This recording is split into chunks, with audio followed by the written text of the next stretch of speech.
Kevin Plank, the CEO and founder of the company Under Armour, is one of the leading businessmen in today's economy.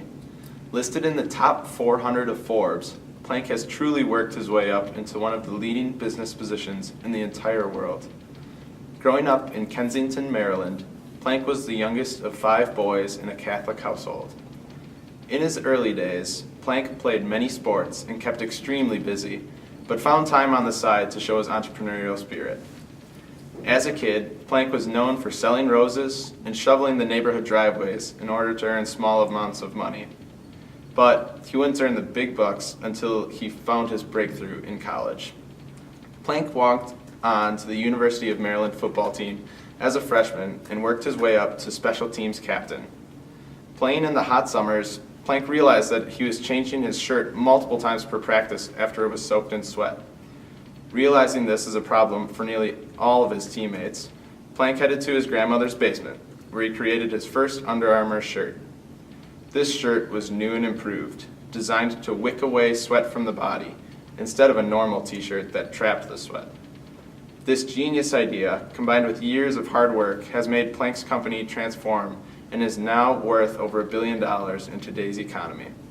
With an extremely unique leadership style, including MVP dinners and huddles, Plank has distinguished himself as one of the top business leaders today and certainly one of the most unique. His strong ethical foundation has caused his company to become one of the most successful in the apparel industry.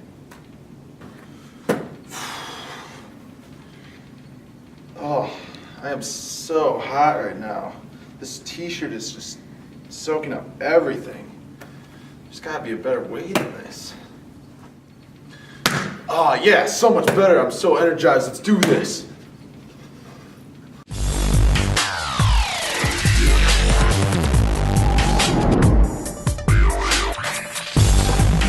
At Under Armour, I believe that we've created a very strong culture, a culture that's first and foremost is built on people. I'll tell you is that we've got, I believe, one of the strongest brands in the world and growing. You can't invent people that will do things like stay the extra day or an extra 3 or 4 hours at night and make sure that a shipment gets out, or driving things to BWI to make sure it gets FedExed out on time, or the kind of thing where our associates in the stores that'll work and open the door at night and help somebody out and say, how can I help you? What can I get for you? Or in customer service, how do we get something, get a product replaced for you overnight? Like, you can't invent those kind of things. People have to feel it. And it's not a one-way ticket either. It's a commitment that the teammate of ours has to the company, but it also needs to be the commitment that the company has to the teammate. And that basis of trust is that the teammate must understand that we want the best for them and that they want the best for us. And where we're truly leading a great global company, a great brand, a great culture of a great global brand, when we have people that builds that much trust with them, where they want nothing more in life then they see their company as a part of what and who they are. And frankly, if we're doing our job, it defines them in some part. Leadership is required. It's in the word. It's to lead, and it's to lead by example, and it's to have and set a vision and all those kind of things that you need.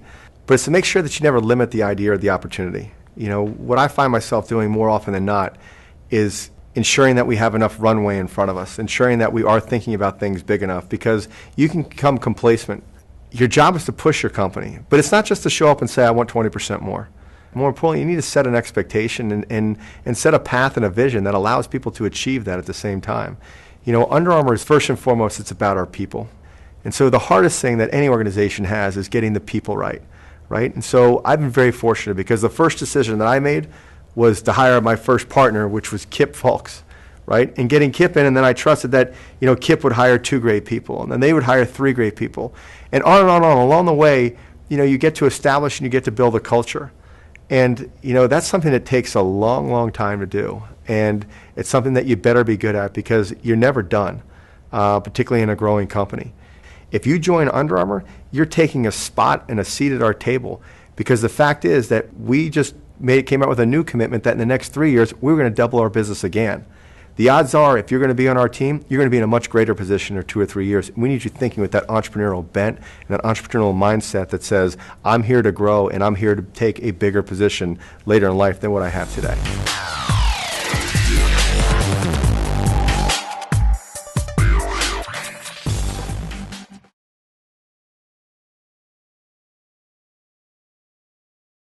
And now we'll take it to our reporter, Brad Morgan, to hear from Under Armour employees.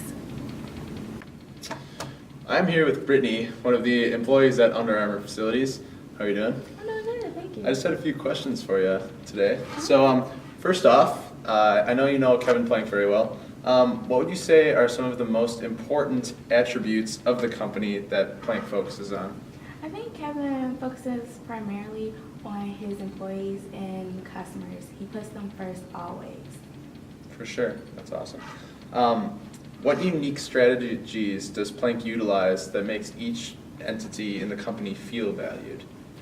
Well, I can speak on it.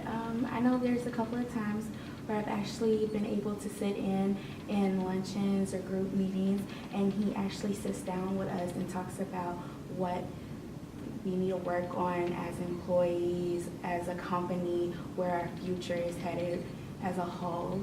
And I really enjoy it. Like, he really wants to hear back from us. He puts us first and values our opinions, because without his focus of teamwork, we wouldn't be the company and we wouldn't have the success that we did today.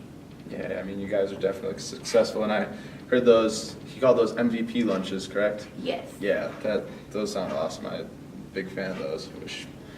Wish those guys at the news station would do that for us. But anyways, my last question for you. What are some ethical values that you think Plank definitely utilizes, and who does he base those ethics off of? I think some ethical values he uses is more of an internal locus of control. He mainly emphasizes on putting the needs of others first before him. Like, it's not just about him and where he wants to be, but where he wants his company to be. I know, like, with his customers, it's not just about beating competitors like Nike or Lululemon. It's more of servicing the needs of what customers are wanting, what's out there in the market for them. And that's where you see it a lot. Sure, sounds good. All right, thanks for meeting with me today. Thank you. I am here with Phil, who works in the IT department for Kevin Plank. So how are you doing today, man? I'm doing well. How are you? Pretty good, pretty good. So I understand you know Kevin Plank pretty well. Yeah, very well.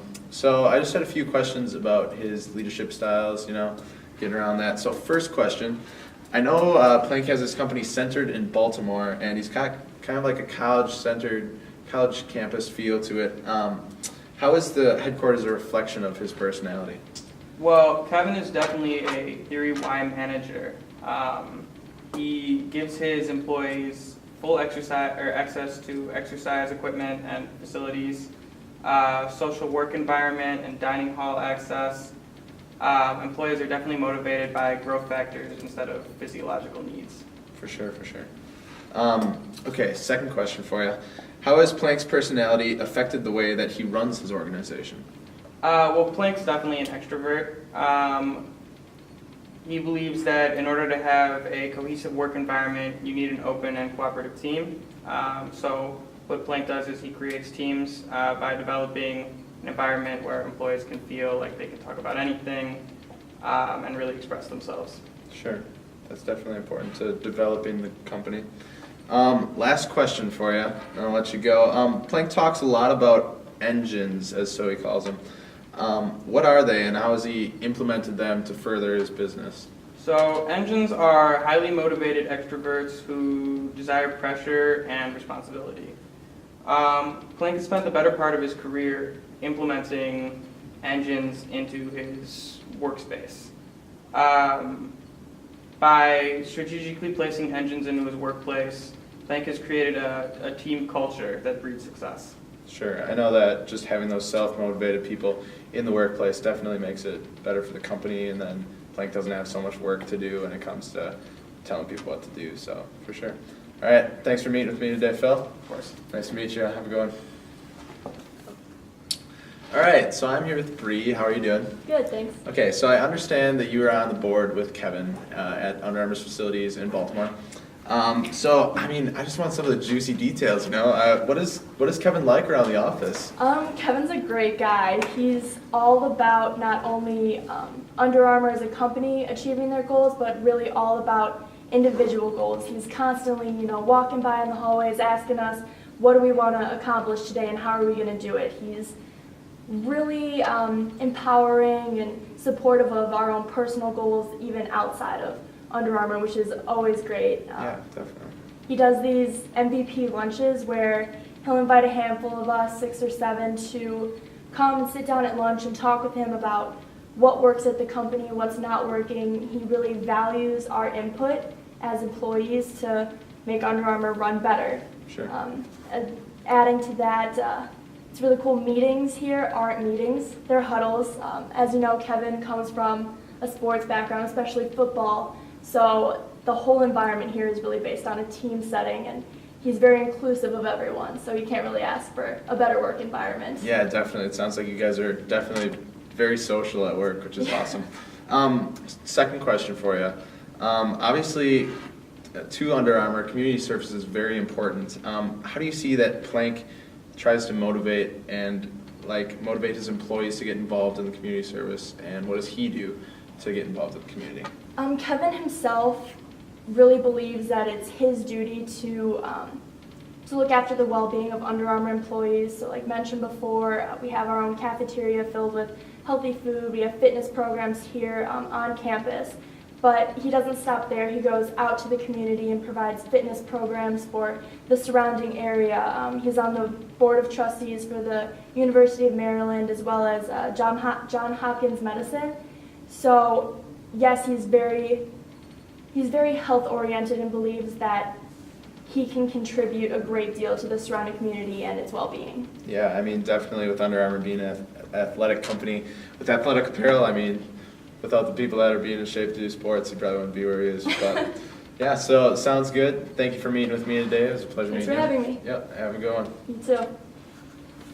That about wraps it up for our trip around Under Armour's facilities here. So from our team to yours, have a great day.